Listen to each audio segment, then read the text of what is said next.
So you have a big weekend ahead of you. How are you feeling right now looking at Saturday? I'm feeling good. I mean, a little bit nostalgic, of course, excited. It's a big game for the club. It's a big game, a big occasion for Kansas City to have an opportunity to see the greatest player that's ever done it. For us, it's a great opportunity to show also what our city is about. So a little bit nostalgic, but also looking forward to seeing a lot of old friends. When you look back to 1996 and then you exist in the world that is 2024 today, what do you see as the growth of MLS, just the league in general? Yeah, it's a completely different world. You know, as a player that was there from day one, I probably can honestly tell you that I couldn't have envisioned the level of success that we have today, the level of growth. We're going on to 30 teams now. We lived at a time back then when we were trying to survive. We were trying to get people interested in the next match, right? And so for the sport to come such a long way, to be in a spot where we have now generations of fans that are coming back and that are really consuming everything MLS, everything soccer, especially here in Kansas City, it's mind-blowing. Talk to me about those early days. I was looking back at some old video from 1996, and I was like, these guys are practicing on dead grass. Yeah. What's going on? Yeah. Well, I mean, it was the first year, right? And so we were testing something. Everything was born out of an idea to be able to host a World Cup, and this was happening as the legacy project per se for said World Cup back in 1994. And the conditions weren't great. The level of investment, of course, wasn't there. We had 4 or 5 different owners that believed in that this could become something really special and worthy and so on. And here we are today, 29 years later, a completely different league. Our players keep getting younger and younger. The environment of the games is great. It's a really good place to be. What would you say if Lamar Hunt was still with us, as an early investor that he was in MLS, what would you say to him about that early investment, not only in the league, but in the team here in Kansas City?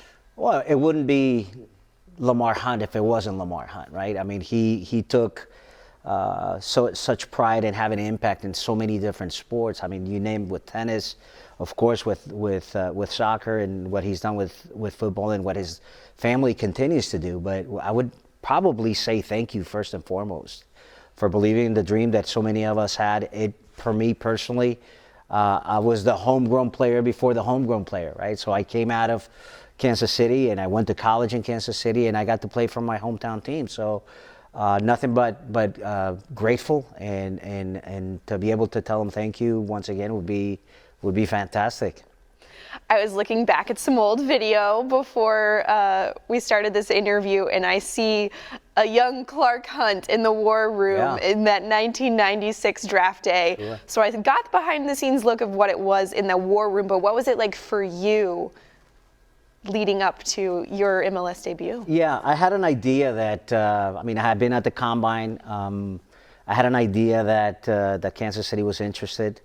I knew that there was another team interested, but I mean, you just never know until you find yourself in that moment. And so for me to get the opportunity to get the call and to have Ron Newman call me way back then, 29 years ago, to call me and tell me to come in and get my physical, and then seeing all the guys, and now this thing became real, right? And again, here we are 29 years later on Saturday.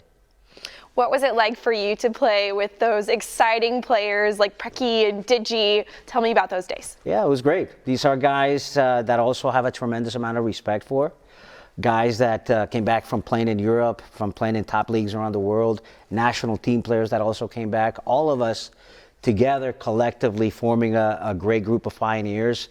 A lot of the guys that were involved back then are still involved today. Some of them more available than others because we've all gone to different careers. But for me, it was fantastic to be able to play with top talent and eventually prove to myself and the people that I played with and against that I belong at this level and that I could excel at that level. You were top talent too. I read your accolades. I know I was. I know I was. But you know, it was a big transition for me to be able to essentially from one year to the next have the taste of professional soccer and you know, you always say that it's the hard part is to stay there. It's not to get there. A lot of people get there, but to stay there and to remain there, that's a real challenge day in and day out. 13 seasons of 13 staying seasons, there. yeah, absolutely. Do you have a favorite moment? I have a lot. You know, I get the question asked a lot about, was it a goal? Was it a championship? Was it raising a trophy? I truly enjoyed the day-to-day. I enjoyed having fellowship with my teammates and getting to know their families. I've always said that the biggest treasure that this game will ever leave you is the people that you meet and the journey that you make from it along the way. So it's been a great experience. I'm thrilled to still be involved and still be a champion for the league and a champion for this club. As you were going through that day-to-day, was there ever a moment of thinking, I don't know if this is going to last. I'm playing on a field with some dead grass to practice. Yeah. I'm tossing a ball around in a parking lot. I don't know Sure. if this is going to make it. Look, the first years of the league, I believe, and I joke with our trainer still involved with the club, Chet North. I remember taping our ankles off the back of a pickup truck. People laugh about that, but we were leasing whatever field space we could get for this professional team, this new thing that was coming about. It took a few years for us to sort of get going as a league and to really invest in the infrastructure that having a professional sports league requires. But over time, it just became better and better and better. So anytime that I get to do a game on radio at Children's Mercy Park and you see the environment and it's a soccer-specific stadium, an experience that is ours, it's mind-blowing, and I feel really proud to be part of it. To see where soccer is now, not only just the team sporting Kansas City, but Kansas City as a whole, to be a soccer capital, to be a host of the World Cup. What does that mean for you to have that happen in your hometown? As a Kansas Citian, just even having a sliver to do with it, it brings a great deal of joy. I'm proud to be associated with the club. I'm proud to be associated with Kansas City Soccer.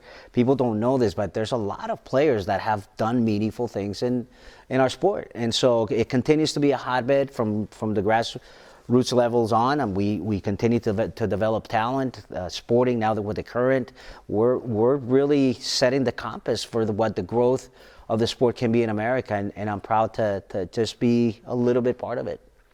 I know you're a humble guy, but you mentioned people doing great things within the sport. I couldn't let you go without talking about the World Sports Humanitarian Hall of Fame. Can you tell me what that means to you to be the second ever soccer player to get inducted into that Hall of Fame, and what Nothing But Nets means to you as well?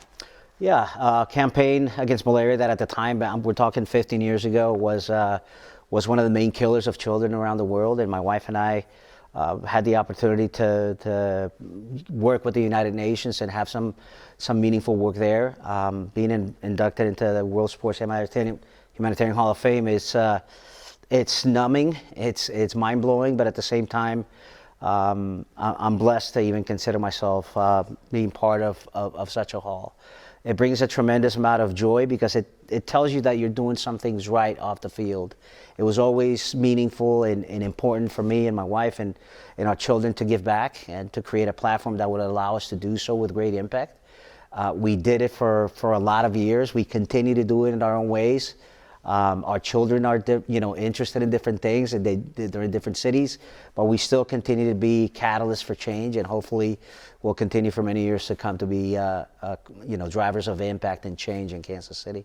Did you have a personal tie to the cause at all? What made you pick Nothing But Nets as something that you and your family wanted to tie yourselves to? My children were young. My children were, I think the youngest was 3, oldest was around 7 or 8, and the mortality rates around the world because of malaria, simply because people didn't have $10 to buy a bed net, for me, was important to get our sport involved. And Major League Soccer sort of accompanied us through this journey. We ended up launching what we know today as MLS Works, the league's charitable arm, and things just started happening, right? And so I always say that your job as a human being becomes a little bit more important when you have a camera lens or a microphone that is looking at you at all times. So the ability to make an impact is something that is important to us.